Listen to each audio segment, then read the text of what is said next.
Kita sama nih Kalau Pak begitu, dalam hal ini nih Pak. ya, kalau Nah, begitu dari mana Alkitab mengatakan Injil Matius menuliskan itu? nah, bedanya begini Pak. Bedanya begini, di dalam Islam kita percaya bahwa Nabi Isa Al-Masih bukan dari benih manusia. Allah Subhanahu wa taala itu berkuasa menciptakan manusia hanya dengan kun fayakun gitu. Dan penciptaan Isa Al-Masih itu sama dengan penciptaan Adam alaihissalam, hanya dengan kun. Jadi maka terjadilah. Tetapi bedanya di sini, Pak. Kita tidak menyembah yang sudah diciptakan oleh Allah Subhanahu wa taala gitu maksudnya. Bukan berarti apa yang tidak berasal dari manusia itu serta-merta menjadi Tuhan begitu loh, Pak. Dalam Oke, arti saya kritisi. Tuhan Sang Maha Oke, Pencipta ya, Pak ya. Iya, ya. saya kritisi ayat Al-Quran tadi, Pak Dondi. Boleh? Ya. Ya, silakan, Ya. Pak. Adam diciptakan dari apa? Dari tanah. Isa Al-Masih diciptakan dari apa?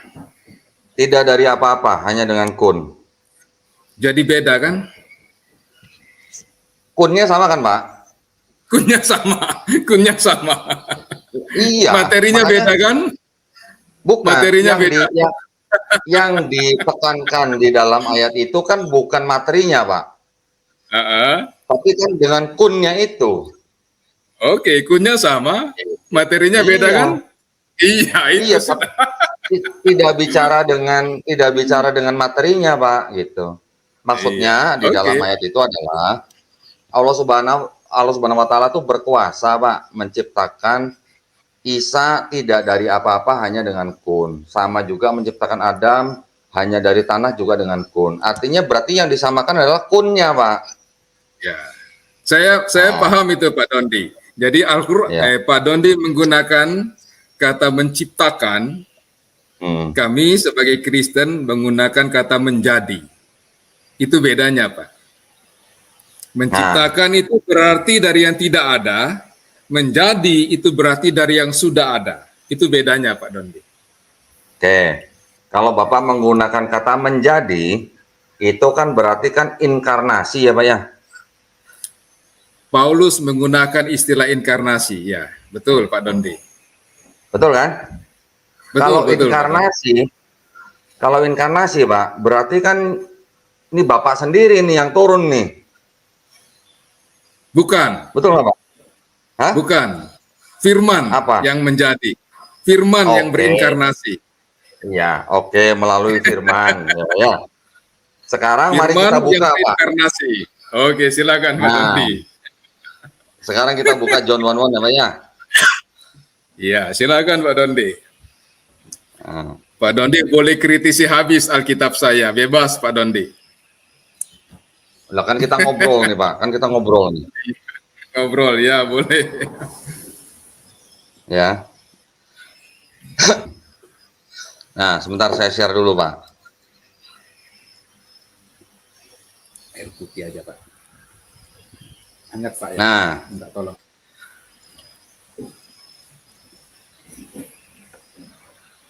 Ini yang di John 1:1 nih, Pak. Ya, kan kita silakan, tahu Pak lah ya, Dondi. NRK and hologos. Ya. Kemudian ada 3 frase di sini ya, Pak ya. Ada NRK and hologos, ada kai hologos and prostonteon, ada kai theos and hologos, ya kan? Iya. Ada 3 frase.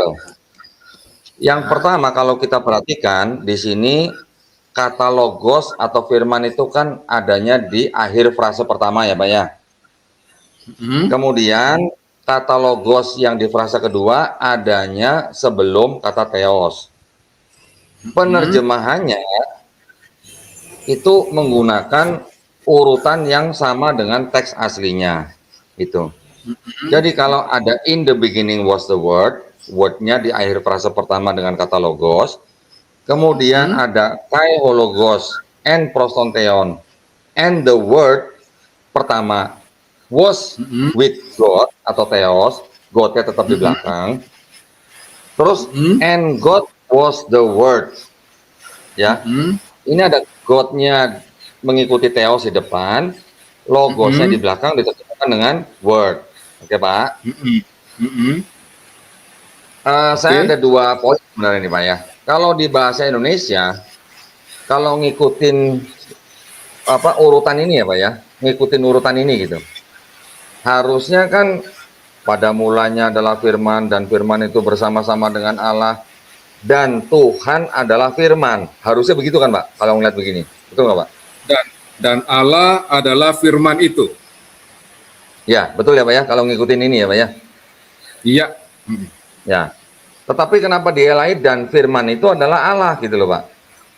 Logosnya Ya, dulu di depan baru theos di frase yang ketiga. Mungkin artinya sama, Pak. Mungkin ya, Pak ya. ya. Mungkin juga artinya sama. Anggap aja sama lah, Pak ya. Anggap aja sama. Anggap aja sama. Tetapi ah, tetapi berarti kan kalau begitu tetapi kan ada sebuah penekanan pada logosnya, Pak. Kalau begitu. Ya, karena ayat ini berbicara tentang eksistensi Yesus sebelum menjadi Ya, manusia. Ya, ya. betul, Tapi betul kalau Pak kita Dondi bilang. ngelihat ya, tapi kalau kita ngelihat teksnya kan kayak theos, Pak, bukan kayak logos. Ya, Betul kan? etos, ya. Berarti kan di sini yang dibicarakan kan theosnya, Pak, bukan logosnya. Eh, Pak Dondi yang di mana keteosnya? Yang di frase ketiga, Pak, yang kita bicarakan yang tadi ini frase yang terakhir. Oh, yang terakhir ya, keteos Ya, and hologos. Ya. ya, Dan Allah adalah firman itu. ya. Maksud Itu saya maksud begini, Pak Dondi? Pak. Maksud saya begini. Kalau di urutan atau kalau mau ngikutin grammarnya nih, Pak, grammar nih, yang saya tunjukkan ke Pak Herman di sini, harusnya kan yang di LAI kan menerjemahkannya kan dan Tuhan adalah firman, itu kan, Pak? Dan Allah adalah firman itu. Ya, dan Allah adalah firman itu, oke. Ya. Tetapi kan LAI menerjemahkannya kan dan firman itu adalah Allah atau dan firman adalah Allah, gitu kan, Pak? Ya. Ada Nah, perbedaan nih. Kita bikin ilustrasi, Pak. Ya, berarti kan ada perbedaan nih, Pak. Harusnya dan Allah itu firman, LAI menerjemahkannya dan firman itu Allah, betul ya, Pak ya? Iya, LAI menerjemahkan begitu. Berarti kan ada yang ditekankan di LAI itu kan firmannya, Pak, yang ditekankan. Yang ditekankan firmannya. Iya, iya. Betul kan? Tapi kalau kita LAI ngelihat aslinya, Pak, kalau kita ngelihat aslinya, yang teks aslinya kayak theos and logos, yang ditekankan kan theosnya, Pak, bukan logosnya.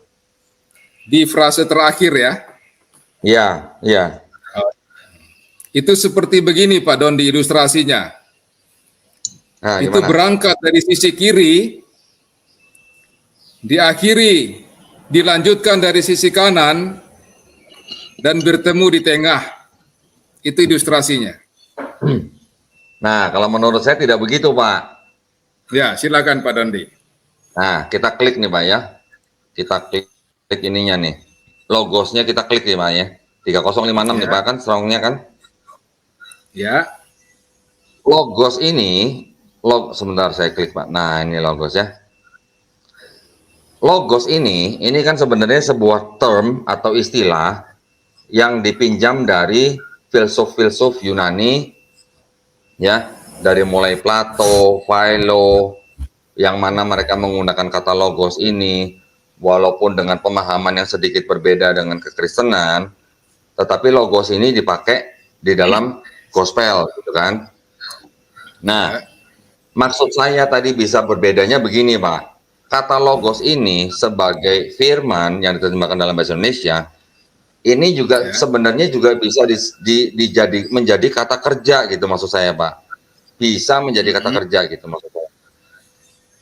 Saya buktikan di sini, Pak. Ini saya pakai find nih, Pak ya. Saya pakai cari find nih. boleh. Komentar ya. Sebenarnya, ya. Nah, ini keluar nih, Pak. Jadi, Ya. kata logos itu juga sebenarnya juga bisa diartikan sebagai comments, Pak. sebagai comments. Ya itu tuh, yang satu tandain tuh Pak, komen tuh Pak. Ya. Ya. Nah, maksud saya gini Pak, kita kembali lagi ke sini. Kalau kita konsisten Pak ya, kalau kita konsisten menggunakan urutan-urutan logos, teos di frase pertama, kedua, ketiga, ini sih hanya pemikiran saya nih Pak, hanya pemikiran saya nih. Bapak boleh setuju, Bapak boleh tidak setuju. Boleh nggak kalau frase ketiga saya terjemahkan begini? Karena logos itu juga bisa menjadi kata perintah, saya terjemahkan, dan Allah itu berfirman.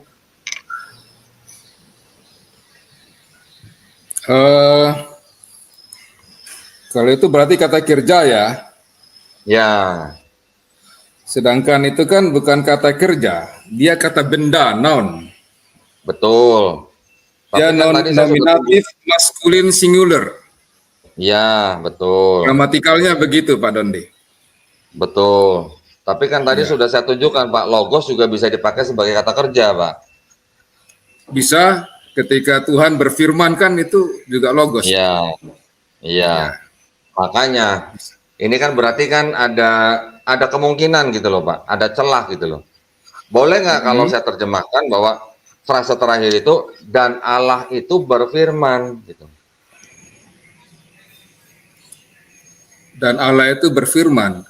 Kalau Iya, begitu tidak menjadi kata benda, dia akan menjadi kata kerja. Iya, karena teosnya kan di depan Pak, logosnya di belakang. Ya, karena kalau kita lihat teks Yunaninya, itu hologos itu kata benda Pak, bukan kata kerja. Iya, saya paham Pak. Kan strongnya 3056. Iya. Nah, Ya, saya tahu 3056 betul. Nah, 3056 ini kan juga bisa dipakai menjadi komen, Pak. Bisa saja, bisa. Tapi itu kan pendapat ya, Pak ya. Tetapi fakta gramatikalnya tidak begitu. Fakta gramatikalnya dia kata benda. Ya, oke. Maksud saya bukan begini, kata Pak. kerja. Ya, oke. Tadi kan saya bilang gini, ini pendapat saya, Pak. Ya. Bapak boleh setuju, boleh tidak. Tetapi kalau mengikuti urutan-urutan katanya, maksud saya, daripada LAI yang menerjemahkan firman yang paling akhir menjadi di depan di frase ketiga, mengikuti kata aslinya, kai teos, teosnya di depan, en hologos, logosnya di belakang, saya punya pendapat sebenarnya itu bisa masuk kalau diterjemahkan dan Allah itu yang berfirman, gitu loh Pak. Toh firman itu juga asalnya dari Allah gitu loh maksud saya. Tidak Pak, nanti maknanya beda. Maknanya beda. Nah, karena kata kerja dan kata benda itu maknanya beda sekali. Ya, ya saya paham Pak. Yang tepat adalah kalau kita mau ikuti urutannya dan Allah adalah firman itu. Itu yang tepat Pak. Nah, kalau begitu berarti itu semakin menegaskan, Pak. Semakin menegaskan Helenistiknya. Kenapa menegaskan? Kenapa menegaskan? Oke, sekarang maksud saya gini, Pak. Saya tadi belum sampaikan. Oke, silakan Pak Nandi.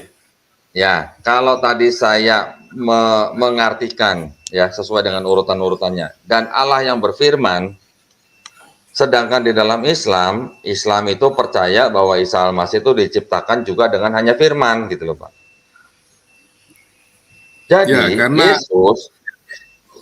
Jadi Yesus atau Isa Al-Masih ini memang diciptakan di dalam Maria ibundanya itu hanya dengan firman gitu loh Pak. Itu sebenarnya masih masuk gitu Pak dengan Islam gitu loh. Poin saya di situ Pak ya, poin saya. Tetapi kalau Pak Herman tidak menerima dan Pak Herman tetap stick dengan Allah sama dengan firman gitu ya. Dan Allah adalah firman itu, ya. Ya, itu nggak apa-apa, itu hak Bapak. Nah, sekarang saya cuma mau tunjukkan ini Pak. Ya, silakan. Santo Augustin sendiri juga mengakui bahwa yang disebut dengan in the beginning was the word, and the word was with God, and the word was God, itu adalah berasal dari buku-buku Platonis, Pak. Berasal dari buku-buku Platonis. Ya, yang diterjemahkan ke dalam bahasa Latin. Saya tunjukkan ya, Pak ya. Sebentar, Pak.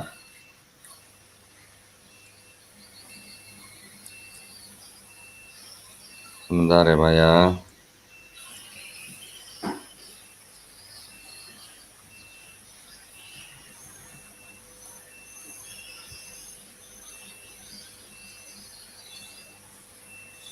Nah ini, saya sedang buka, Pak.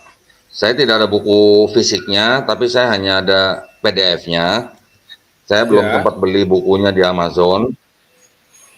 Saya belum sempat beli bukunya di Amazon, Pak. Saya udah keburu pergi ke Sumatera kemarin soalnya. Ya. Ini sekarang saya Silakan, lagi Pak. di Sumatera, Pak. Ya. Nah, ini bukunya. The Confession of Saint Augustine. Di chapter yang ke-9 kalau nggak salah. Ini yang sudah diterjemahkan ya, Pak ya. Ya. Saya cari dulu, Pak.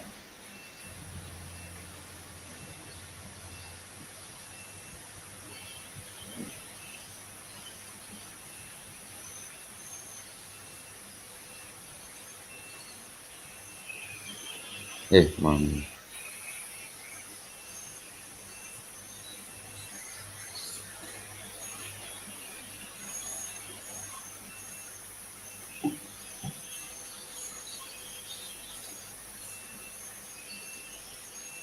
Chapter 1, chapter 8. Nah, ini chapter 9.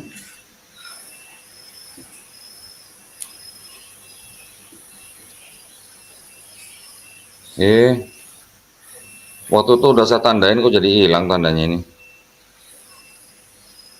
Itu namanya mujizat, Pak. Mujizat. Gampang, Pak. Sekarang ada yang namanya fine, Pak. Oke, silakan Pak Dondi. Nah, ini juga mujizat, Pak. Nah, itu keluar tuh, Pak. Chapter 9. Oke. And Silakan Pak therein Dondi. I read, not indeed in the very words, dari sini nih. Thou procured for me by means of one puffed up with most unnatural pride certain books of the Platonists, translated from Greek into Latin, and therein I read, not indeed in the very words, but to the very same purpose, enforced by many and diverse reasons, that in the beginning was the Word, and the Word was with God, and the Word was God. The same was in the beginning with God.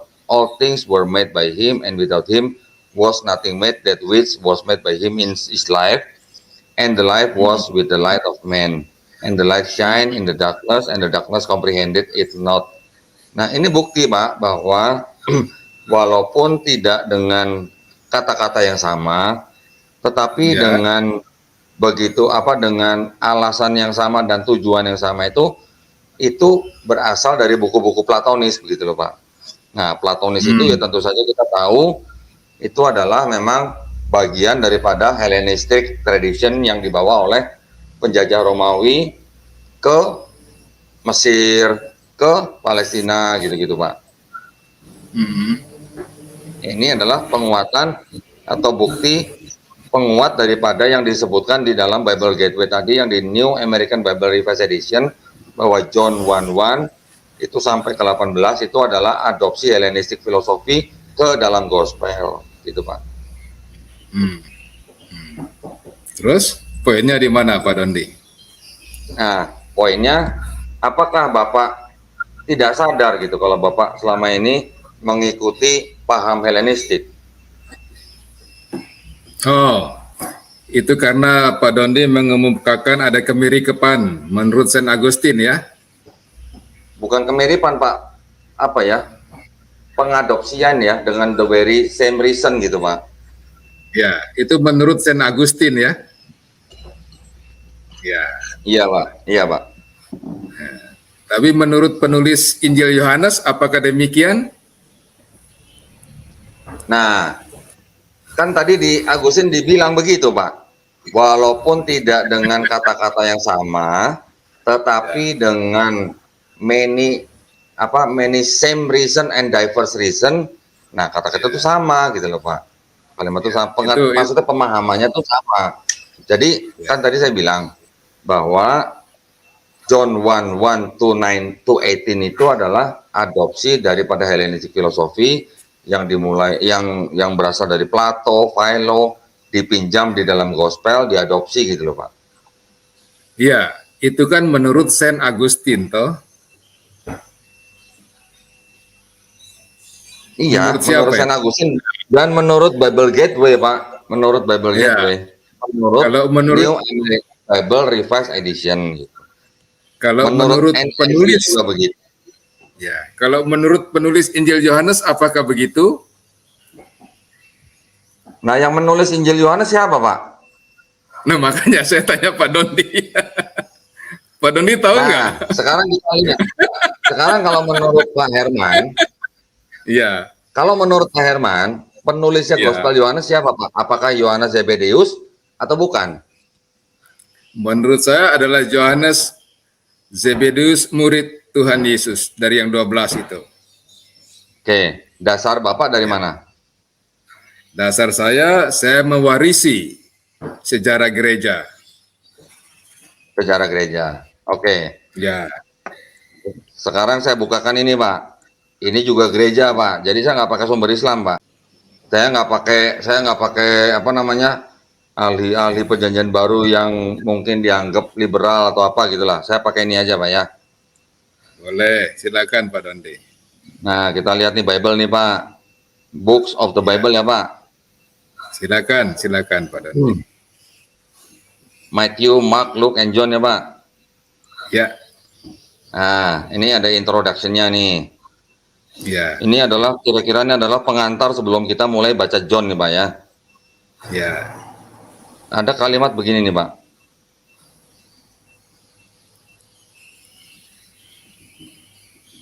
However, the accuracy of much of the detail of the fourth gospel constitute a strong argument that the Johannine tradition rests upon the testimony of an eyewitness. Ya, Pak ya. Although tradition identified this person as John, the son of Zebedee, most modern scholars find that the evidence does not support this. Ya. Ini yang nulis United States Conference of Catholic Bishops. Ya. Ya. Jadi menurut konferensi perwalian gereja, wali-wali gereja Amerika Serikat sendiri, bukti-bukti yang ada itu tidak mendukung bahwa penulis Gospel Yohanes adalah Yohanes anak Zebedeus, Pak. Gitu. Ya. Jadi siapa penulisnya? Keempat Gospel itu, Pak, itu kan semuanya anonim. Yang bilang anonim siapa? Hampir semua ahli-ahli perjanjian baru. Sekarang menurut Bapak, para ahli yang bukan saksi mata. Bukan. Nah, sekarang gini, Pak. Sekarang gini aja. Bisa nggak Bapak tunjukkan ke saya ayat di Yohanes atau Matius, Markus, Lukas, Yohanes, saya bernama Matius, seperti Paulus menulis, Pak. Atau saya bernama Markus. Ada nggak, Pak? Coba, Pak, tolong tunjukkan, Pak. Pertanyaan kalau tidak itu ada, kan anonim, Pak. Nah, pertanyaan itu saya gunakan ketika saya bertanya ke Bapak juga. Ya. Ya. Bapak tahu siapa yang menulis surah Sat di dalam Al-Quran? Menulis dalam arti menulis pakai tangan atau pengarang, Pak? Ya, yang menulis pakai tangan. Yang menulis pakai tangan. Yang menulis pakai tangan. Ya. Yang menulis pakai tangan itu di sekelompok sahabat-sahabatnya itu ada beberapa nama, Pak. Ya. Ada Said bin Sabit, ada Ali bin Abi Thalib. Itu penulis yang Bapak maksud penulis pakai tangan, itu ada beberapa orang, ya. Ya, ya, Tapi mereka bukan pengarangnya gitu loh Pak. Nah, yang ya, sekarang sedang kita bicarakan ini kan adalah siapa autornya gitu loh Pak. ya. Itu pertanyaan yang sama kepada Bapak. Siapa penulis dari surat Sad ini dari beberapa orang itu? Kalau saya tidak tahu persis siapa, nama orang yang menulisnya siapa kan. Begini, nggak maksud saya gini Pak. Sama. Bukan. Saya juga Beda, nggak tahu beda, persis. beda. Oh, beda. Bukan. Maksud saya gini. Oh, gitu. Silakan, Pak Maksud saya Dondi. gini Pak. Ya, Bukan, maksud saya gini Pak. silakan Pak Dondi. Ya, maksud saya begini. Dari sekian nama yang menulis Quran, itu kan bukan satu orang menulis satu surat semuanya, Pak. Betul, saya Tetapi, tahu itu. nah, jadi kalau Bapak bilang siapa menulis surat Sad, yaitu yang nulis mungkin saja sudah bisa beberapa orang yang kemudian ayat ini masuk ke dalam surat ini, ayat ini masuk ke dalam surat ini. Nah, itu yang membedakan, Pak, dengan gospel Bapak. Betul kan? Oke. Kalau gospel Bapak yang menulis namanya siapa yang mengaku menulis Yohanes, ayatnya ada nggak Pak? Gitu. Saya bernama Yohanes misalnya, menulis untuk jemaat di mana misalnya, ada nggak Pak? Oke, kita buka ya. Ya, Di dalam Injil Yohanes, Pak. Jadi Pak bahas pasal Injil 20. Yohanes. Ya, pasal yang terakhir.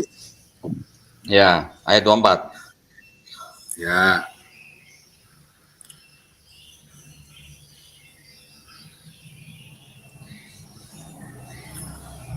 Ya, di dalam ayat 30. Memang masih banyak tanda lain yang dibuat Yesus di depan mata murid-muridnya yang tidak tercatat dalam kitab ini. ya, Tetapi semua yang tercantum di sini telah dicatat. Nah, pertanyaannya siapa yang mencatat?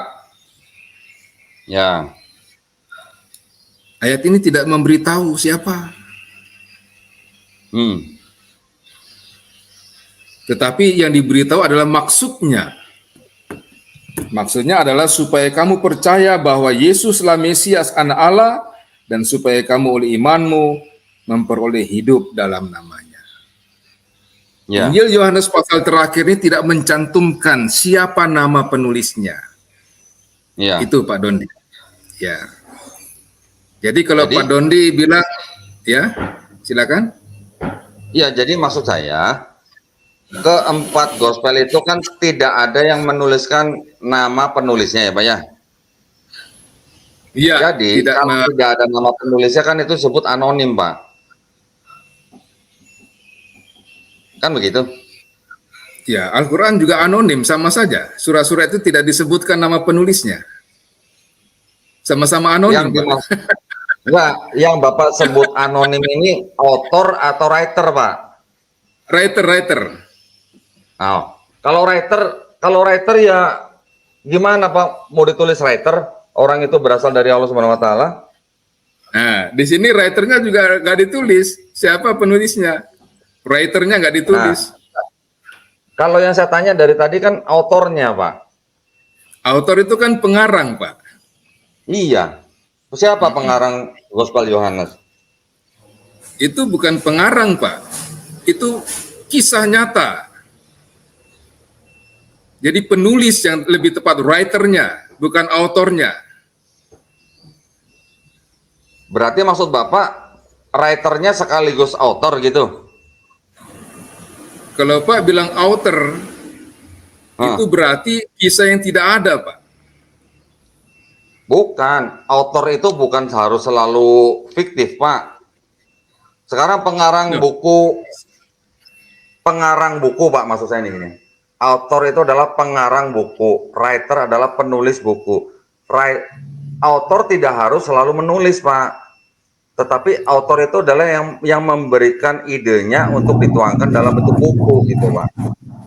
Nah, sekarang yang saya tanya daripada Yohanes itu siapa autornya, Pak? Apakah autornya sekaligus writernya atau yang writer itu kita sebut dengan scriber lah, Pak, scribes lah, penyalin lah Ini, misalnya. Pak. Ini Pak, Ya, gimana? ya pendapat ya, ini pendapat ya. Ya, Nah, kayak Injil Markus misalnya, pendapat Pak ya ini. ya. Sebenarnya itu Injil, autornya itu Petrus, penulisnya Markus. Itu pendapat Pak. Makanya diberi nama Injil Markus. Tapi sesungguhnya Markus itu adalah asistennya Petrus. Hmm, Itu sebagai contoh Pak, seperti itu. ya. Nah, kalau Pak tanya author dan writernya Yohanes, saya nggak tahu. Tetapi tradisi Oh, mengatakan itu Yohanes, begitu Pak. oke. Nah, gitu aja Pak. Kalau saya lebih suka, saya nggak tahu sudah selesai gitu. Oh iya, kan mereka juga nggak tahu si siapa Iya, tadi itu yang daripada kita ribut auto writer, saya nggak tahu sudah selesai gitu loh Pak. Kalau saya ya, kan, kalau saya kan hanya mengutip dari USCCB bahwa ya, bukti-bukti ini tidak mendukung bahwa apa namanya autornya bukan John the son of Zebedee, gitu kan Pak. ya. Nah, Tapi mereka juga nggak tahu siapa autornya. kalau tahu udah pasti ditulis Pak. Makanya itu, makanya itu Pak Don ini kan komentari aja itu. Komentari Iya, kan begitu, untuk kepentingan akademik saja.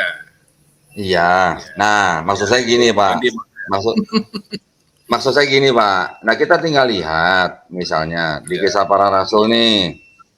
ya, Di Kisah Para silakan. Rasul 4 ayat 13. Nah, kita lihat nih. Ya, silakan Pak Dondi.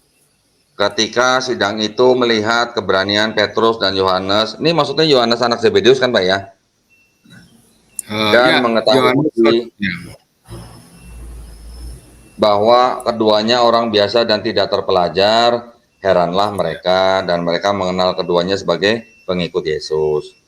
Nah, sekarang tinggal kita cek aja atau kita nalar gitu Pak. Apakah Yohanes sebagai orang yang tidak terpelajar bisa menulis gospel dengan gaya bahasa yang begitu tinggi dalam bahasa Yunani? Nah, begitu. Kira-kira lah. bisa saja Pak. Mengapa? Karena ketika Tuhan Yesus mengajar mereka, Tuhan Yesus bilang, ada saat di mana mereka akan menerima Roh Kudus. Roh Kudus itulah yang memberikan mereka kemampuan dan inspirasi. Itu Pak Dondi. Tiba-tiba bisa berbahasa Yunani gitu Pak maksudnya? Kenapa tidak? Ada bukti di dalam kitab Kisah Para Rasul, mereka berbahasa dengan berbagai macam bahasa. Oh, yang bahasa roh itu Pak, waktu Pentakosta ya? Ya, tapi bahasa roh yang bukan sikira laba-laba ya. Itu bahasa bahasa manusia biasa Oh, yang kemudian dimengerti oleh bahasa-bahasa orang asing. Gitu Pak Anam, Pak ya, Dondi. ya. Tapi apa iya bahasa Yunani Pak yang diterima oleh Yohanes Pak? Ya, Apakah bahasa yang diterima oleh Yohanes itu bahasa Yunani? saya tidak tahu apa yang dia terima ketika dia bicara pada hari Pentakosta itu. Saya tidak tahu mereka Oke. bicara bahasa apa. Tapi di situ ada orang Arab, ada orang Mesopotamia, ada orang dari berbagai bangsa, Pak Dondi. Ya. Oke. Ya, Nah, terus Injil Yohanes itu ditulis tahun berapa Pak kira-kira Pak? Kalau sepengetahuan Pak Herman. ya, klik saja di Sabda Pak, di situ disebutkan. Oke, akhir abad pertama ya Pak ya. Oke, ya, Nah, sebelum abad pertama selesai, itu saja Pak. ya. Nah, itu Ya, Yohanes kalau benar itu yang nulis Yohanes Pak. Itu Yohanes kira-kira umur berapa tuh Pak waktu nulis tuh? tradisi mengatakan Yohanes itu meninggal di Pulau Patmos. Dan di Hmm. sanalah kitab Wahyu kemudian ditulis. Hmm. Itu Pak Dondi. Enggak, kira-kira umur berapa Pak Yohanes pada waktu nulis kitab Yohanes itu Pak? Saya nggak tahu umurnya berapa. Pak bisa buka di Sabda itu, diinformasikan semua di sana itu. Tapi yang jelas tradisi mengatakan dia yang terakhir mati, Pak Dondi. Dari 12 Eh, itu dia yang terakhir mati ya.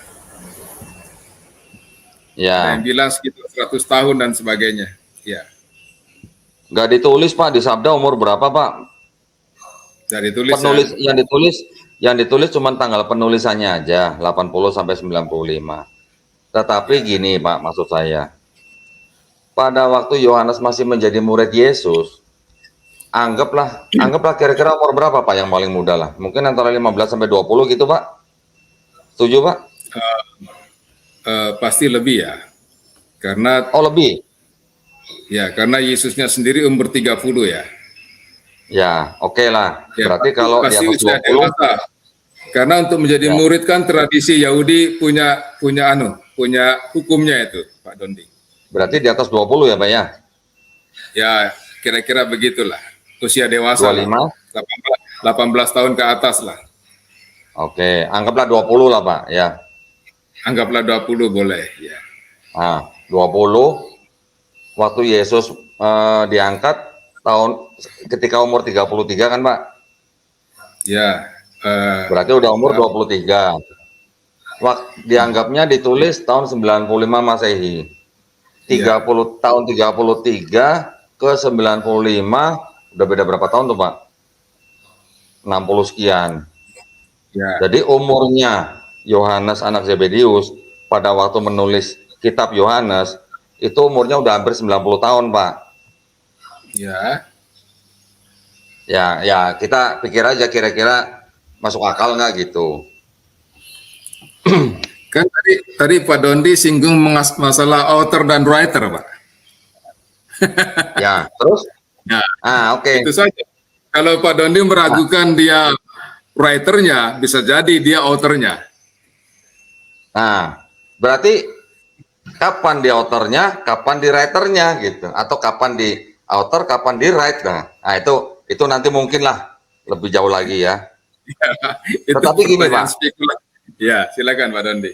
maksud saya gini, dengan begitu banyak pernyataan-pernyataan atau footnote atau komentari dari kalangan kekristenan sendiri bahwa penulis 4 gospel saja tuh anonim ya, tidak diketahui siapa yang menulis, dan bahkan sampai hari ini pun masih ada pertentangan apakah 4 gospel itu ditulis dalam bahasa Yunani kemudian diterjemahkan ke bahasa Syria atau Aramaik, ataukah aslinya bahasa Syria diterjemahkan menjadi bahasa Yunani.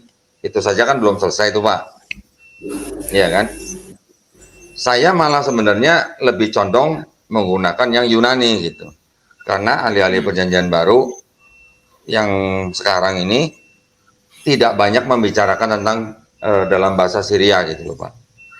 Aramaik ya. Aramaik maksud saya gitu, yang disebut dengan Pesita gitulah Pak. Iya. Nah, sekarang maksud saya kita tadi sudah bicara cukup panjang ya Pak ya. Ini udah 2 jam lebih nih, udah 2 jam 40 nih. Dari apa namanya? Dari keautentikannya saja Bible itu, ini kita bicara perjanjian baru ya Pak ya. Itu sudah sangat debatable gitu, maksudnya sangat-sangat diragukan. Kemudian di dalamnya ada ayat-ayat yang ditengarai tidak asli gitu Pak. Nah, menurut iman Pak Herman bagaimana dengan yang disebut ayat yang tidak asli Pak? Ya, itu kan komentari orang Pak, pendapat para tokoh, pendapat para ahli, scholarship, ya. Bisa-bisa saja Pak pendapat itu, dan pasti berbeda satu dengan yang lain. Tergantung angle mereka, tergantung metodologi mereka, tergantung approach mereka. Banyak faktor yang membuat lahirnya para pendapat itu. Ya, biarkanlah itu menjadi sejarah, Pak. Tetapi keputusan iman itu kan personal decision. If you believe or not, it is your decision. Itu, Pak Dodi. Karena nanti kita dihakimi berdasarkan iman kita, bukan pendapat orang.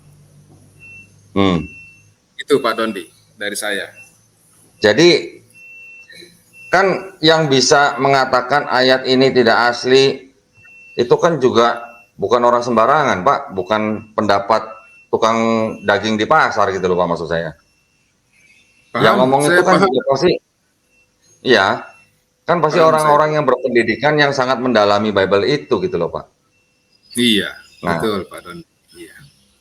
Kalau kita telaah sejarah lagi, misalnya ayat itu tadinya di Vulgata nggak ada, kemudian Hmm. di abad ke-16 jadi ada, Hmm. Hmm. sebagai seolah-olah sebagai pernyataan iman si penyalin gitu loh. Hmm. Hmm. Hmm. Iya. Ya, yang tadinya catatan menjadi ayat gitu loh. Menurut Hmm. Bapak, apakah catatan si penyalin ini terus bagaimana bisa dijadikan dasar konsep Trinitarian yang Bapak sekarang anut gitu loh. Hmm. Saya Sedangkan menganut. Silakan. ya, Silakan, Pak Don. sedangkan sedangkan catatan daripada si penyalin itu adalah apa namanya? Istilahnya gimana ya? Bukan tidak bisa dijadikan apa namanya? Bukti bahwa itu berasal dari Yesus gitu loh, Pak. Silakan, Pak. Ya, kalau itu katakanlah tidak bisa dijadikan dasar konsep Trinitas, Hmm. kita bisa pakai semua ucapan Yesus yang ada di kitab Injil. Misal, Nah, itu yang saya tunggu, Pak. Mana, Pak? ya, Tapi Bapak sebelumnya, mau. sebelumnya saya mohon maaf. Sebelumnya saya mohon maaf, Pak. Hmm, Saya izin ambil air minum, Pak ya. Tenggorokan saya kering nih, Pak. sila- silakan Pak Dondi. Bentar, Pak ya. Bentar ya. Ya, saya ajak Pak Dondi membuka Injil Yohanes Ya, pasal 15 ayat 26, Pak. 15:26. Ya,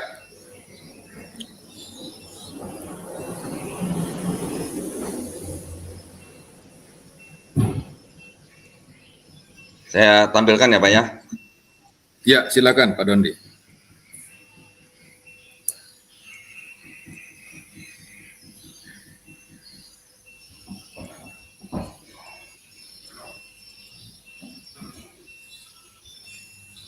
Ya, silakan, Pak. Ya, di dalam ayat itu, Pak Dondi, Hmm. nampak jelas tiga pribadi dalam Hmm. konsep Trinitas, yaitu Bapa, Roh kebenaran, dan Yesus itu sendiri. Hmm. Nah, Yesus berkata bahwa Roh kebenaran itu keluar dari Bapa. Hmm. Dan Yesus, kalau kita kembali ke Yohanes pasal 1 ayat 1, Hmm. itu adalah firman. Yang tentu firman itu berasal dari Bapa juga. Hmm. Itulah Pak, dasar dan fakta Trinitas di dalam Injil Yohanes yang saya temukan. Silakan Pak Dondi. Setahu saya, Pak, kalau Trinitas itu kan harusnya satu ya, Pak ya. Ya, Tiga pribadi, tapi satu gitu kan, Pak. tiga pribadi, satu substansi, Ya, satu hakikat gitu kan, Pak ya. satu hakikat. Ya, Ya. Nah, kalau yang di ayat 26 ini kelihatan satunya tuh di mana, Pak?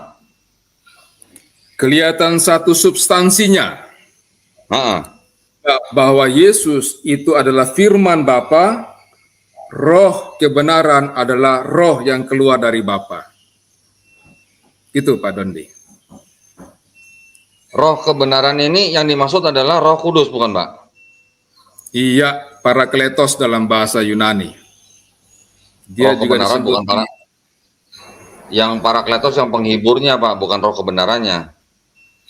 roh kebenarannya apa di situ? Penuma apa gitulah. Ya, pneuma aletheia. Yohanes 15 Ayat 26 ya, Pak ya. 26. Ya, Ya. Itu pneuma aleteias, Pak ya. iya, saya bilang tadi begitu juga Pak Dondi. Ya, ya. Pneuma aletheia. Ya, Nah, aletheia itu kan kebenaran. ya, ya. Enggak, maksud saya tidak melihat kesatuannya, Pak, di sini, Pak. Gitu loh. Kalau kita melihat 1 Yohanes 5 ayat 7 kan jelas banget tuh Pak. Ya, Karena tadi ada Bapak beberapa. bilang itu, tadi Bapak itu bilang itu apa? Salinan Ya, catatan. itu kan tidak Makanya saya asli nggak gitu kan pakai Pak. itu. Makanya saya nggak pakai itu. Nah, ya kan Saya pakai artinya kan ini. yang itu kan jelas. Artinya Ya, ketiganya adalah satu gitu loh Pak. Kalau ini ya, kan nggak kelihatan satunya gitu loh Pak. Ini pribadi yang iya, apa? Pribadi yang terpisah-pisah, tetapi tidak kelihatan kesatuannya gitu loh. ya. Kesatuannya akan terlihat ketika kita membaca ayat Injil Yohanes pasal 1, Pak. Ayat 1. Ayat 1 nggak ada Roh Kudusnya Pak. Iya, Roh Kudusnya kan ada di sini. Tapi Baru Yesus dua itu kan pribadi adalah, Pak. ya, Yesus itu kan adalah firman yang keluar dari Bapa. Roh Hmm. kebenaran adalah roh yang keluar dari Bapa juga. Itu substansinya di situ. Nggak, maksud saya gini loh Pak. Ada nggak sih Pak satu ayat yang tegas dari Yesus gitu loh. Ketiga pribadi itu dan satu gitu loh Pak. Nggak ada. Nggak Nggak ada, ada ya. Pak Doni. Nggak ada. Kalau Matius 28:19 ada 3 pribadi tuh Pak. Itu itu itu rumusnya Ahmed Dedat sama Dokter Zakir Naik itu. Iya, Enggak Pak, iya. justru Matius 28:19 itu yang dikritisi oleh Robert W. Fang sebagai ayat sisipan di abad kedua Pak. Bahkan Makanya saya Katolik nggak pakai, Encyclopedia. makanya saya nggak pakai ayat itu, Pak. Oh, oke. Saya pakai Jadi ini. Bapak udah tahu itu. Jadi Bapak udah tahu ya bahwa itu juga ayat sisipan ya Pak ya. Ya, berdasarkan komentar mereka gitu ya. Iya, iya, iya. Ya, Nah, kalau ini saya rasa ini bukan Trinitas Pak kalau begini Pak. ya, ya silakan karena angle-nya Pak Dondi kan beda sama angle saya. Iya, iya. Ya, jadi kan Iya, saya sangat menghargai Pak Herman bahwa angle itu kan memang kita harus sama-sama hargai ya Pak ya. betul Pak Dondi, betul. Setuju Pak Hmm, Dondi, ya. ya. Ya, kalau menurut saya ayat ini tidak menggambarkan Trinitas, Pak. Justru di ayat ini kalau kita mau telaah lebih jauh nih Pak ke Parakletos nih, mungkin nggak usah malam ini lah Pak ya. Nanti suatu waktu kita bahas Parakletos Pak ya. Boleh Pak Dondi, boleh. Ya. Nah, selain ayat ini ada nggak Pak? Nggak ada lagi ya. Ya itu saja Kalau sudah cukup. Ya kalau silakan Pak yang Dondi. kalau yang Yesus sedang dibaptis ada suara dari langit, Roh Kudus turun dalam bentuk burung, ada Yesusnya di sungai itu Ya nggak dipakai itu Pak. itu kan mirip-mirip juga dengan ini kan. Artinya manifestasinya nyata gitu. Yesusnya dibaptis, Roh Kudusnya turun, terdengar suara Bapa itu. Kan Hmm. mirip-mirip aja itu Pak ya. Iya, cuman satunya itu yang nggak kelihatan tuh Pak. Kalau menurut saya belum kelihatan satunya Pak kalau gini. Ya, berarti Pak Dondi perlu mendapat hidayah itu supaya bisa melihat. Ya, saya justru tidak bisa melihat, makanya belum dapat hidayah Pak ini Pak. Iya.